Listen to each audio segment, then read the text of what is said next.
7 of The Mandalorian picked up with the initial story involving the mysterious client working for the Empire attempting to reacquire the child that we've been calling Baby Yoda. In this episode, the Mandalorian made his return to the planet Navarro to put an end to the Empire pursuing Baby Yoda and to clear his name with the Bounty Hunters Guild. We're going to discuss this episode and the 3 big themes in Season 1 of The Mandalorian, so stay tuned. What's up, Star Wars fans? My name is Prince and I'm an urban acolyte. This is going to be my review and discussion of The Mandalorian Chapter 7 episode called The Reckoning. Now, if you saw my review of episode 6, I mentioned that Greef Kragga contacted DJ via Holo, and I thought he was going to be reaching out to DJ to ask for help with something that the Bounty Hunters Guild needed. Turned out that my guess was correct. After DJ shot up the settlement on Navarro with the help of some of the other Mandalorians in the hidden enclave, and he managed to wreck the client's safe house, the client was sent reinforcements to impose Imperial rule on Navarro. It made it difficult for the Bounty Hunters Guild, and the only real bounty to collect was retrieving Baby Yoda for the client and the Imperials. So Kragga strikes a deal with DJ to use Baby Yoda as bait, so the DJ can get close enough to the client to kill him for the Bounty Hunters Guild. Now, DJ, having just dealt with a situation where he was double-crossed by former allies, makes a wise decision to find someone to watch his 6.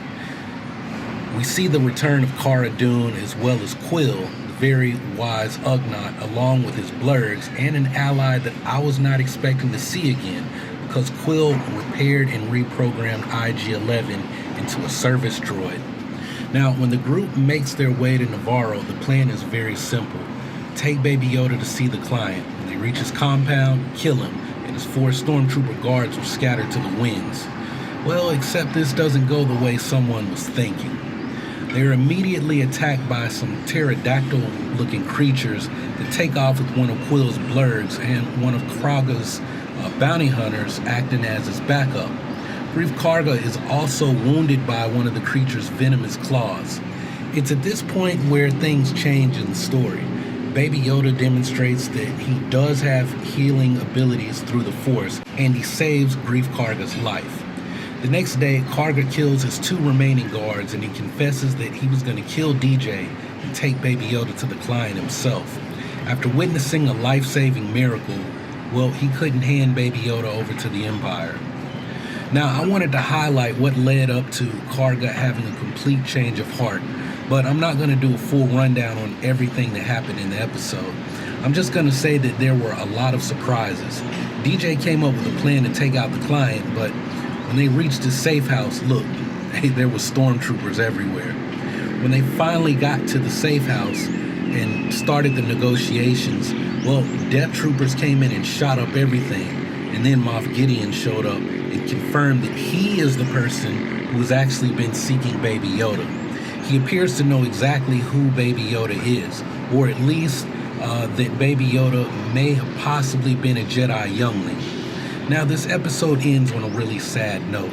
It appears that Moff Gideon's stormtroopers killed Quill and they've managed to capture Baby Yoda. So, how did this episode build on the Mandalorian's character? Well, with this being Chapter 7 in an 8-chapter series for Season 1, I had a feeling that this was going to be a 2-part episode. Now, I say that because I had a feeling that this episode was going to end on a cliffhanger where DJ was probably going to face a pretty big challenge. There's a part of the hero's journey where the hero is up against insurmountable odds, and we call this the journey or the descent into the abyss. This is the lowest of lows, and it's like literally going into hell. In Star Wars, the descent into the abyss is part of every hero arc in Star Wars stories. Sometimes there are multiple abyss moments in the character's progression. I hope to find the time to point out Rey's abyss moments in the sequel trilogy. Now, I wrote the outline for that topic on my way to New York to train with my Kung Fu teacher in the middle of October. It looks like I will have seen The Rise of Skywalker before I get a chance to actually make that video. So stay tuned for it, and if you want to learn more about this topic as it pertains to Rey, the best thing to do is hit the notification bell and set it to all notifications. But okay, in the case of Mando, here he is with Cara Dune and Greef Kragga pinned down by Death Troopers and a lot of stormtroopers surrounding the safe house, which has already been shot up. Now, Quill appears to be deceased, and the imps have captured Baby Yoda. Now, this is the abyss moment for DJ as it pertains to this particular arc in Baby Yoda's story. So, to Baby Yoda, this episode had him doing more than any previous episode of Season 1. We saw a bit of mischief when Baby Yoda spied on DJ and Cara Dune talking in the ship's aft hold. Baby Yoda decided to try and steer the ship, and that was pretty funny.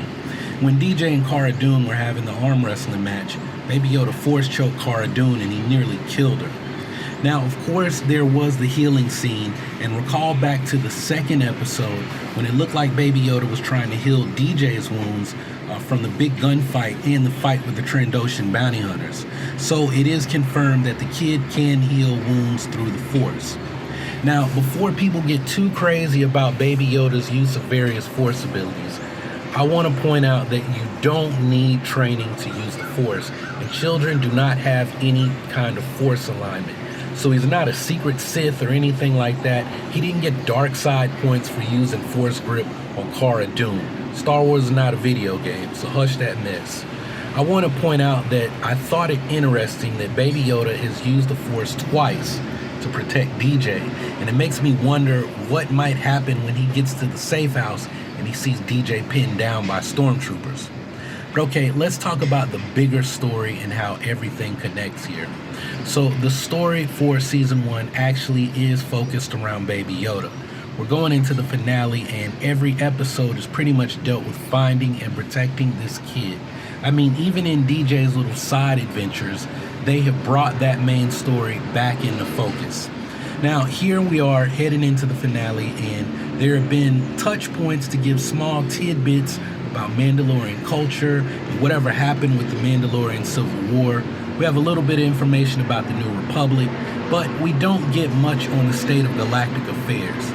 This is all happening somewhere in the Outer Rim, where the focus is really on this Mandalorian and the bounty that changed him, possibly for the better. Now, I have some thoughts about where this could all be heading, but I want to keep my cards close for now. Remember that work is being done on Season 2, so the story is probably going to be expanding in the next season. Now, my questions are, will this season be about DJ forming a group of allies by the end of it? Is Baby Yoda going to continue to be part of the story, or is he going to eventually be returned to his people, or wherever he belongs? Going into the next episode, I want you guys to remember one thing, that IG-11 droid is back on the ship, and I seem to recall Quill saying something about programming it to protect the child. Also remember that DJ's warning about the droid returning to the programming that it was designed to do. I think the droid joining the group would be cool in the finale, but it would also progress DJ's character, knowing how he feels about droids after being orphaned from the Clone Wars, because droids killed his parents. But anyway, those are my thoughts. But now, I would like to hear yours. So let me know your thoughts on this episode and what you hope to see in the finale down in the comments below, and I'll be checking back to see what you all have to say. And if you haven't subscribed already, go ahead and click the subscribe button so that you can take your first steps towards becoming an urban acolyte. Embark on the journey to become the hero of your own story and become a force for change in your community. Hey, if you want to help the channel grow, spread the message by sharing this video with your Star Wars friends. And by the time this video goes live, I'll probably be watching The Rise of Skywalker. So be sure to check back for my non-spoiler review very soon. Also, be on the lookout for a new trailer for Ip Man 4 that Wellgo USA is allowing me to post here on my channel. I have a lot of episode 9 related videos that I'm also trying to get posted, but I have to travel to Malaysia on Friday, and I'll be there until Christmas Eve, and I may not have good internet connection while I'm in Kuala Lumpur. So the best thing to do is to set the notifications for all so that you'll know when I posted a new video or if I decide to go live to do a Star Wars discussion. But while you wait on my next video, be sure to check out my review for The Mandalorian Chapter 6 Or you can check out this other video about why Star Wars fans are pissed off about The Last Jedi. Anyway, that's all I got for this video, so thanks for watching. Y'all keep on breathing, and may the force of others be with you. Always.